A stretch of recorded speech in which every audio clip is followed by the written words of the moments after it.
மரத்தை வெட்டாதே, மரம் மண்ணின் வரம், மரம் இல்லை என்றால் மழை பெற முடியாது என்று மரத்தை வெட்டுவதை தடுக்கிறோம். மரத்திற்கான அரசியல். மாடுகளுக்கு கோமாரி நோய் வருவது முகாமிட்டு மாடுகளை காப்பாற்றுங்கள் என்று போராடுகிறார்கள். அது மாடுகளுக்கான அரசியல்.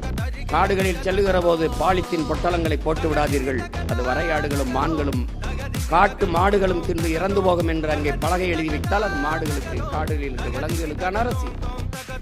சிகரெட்டை பிடித்துவிட்டு தூக்கி போடாதவர்கள் காடு பற்றி எரிந்து விடும் என்று எச்சரிக்கை பலக வைப்பது காடுகளுக்கான அரசியல். இப்படி எல்லா உயிர்களுக்கும் அரசியல் இருக்கிறது. ஆனால் இந்த நாட்டிலே சாதியும் மதமும் தான் முதன்மையாக அரசியலை தீர்மானிக்கிற ஆற்றல்களாக இருக்கிறது. அதை தாண்டி பணம். அறிவார்ந்த பெருமக்களின் அறிவு சமூகம் இதை சிந்திக்கிறது.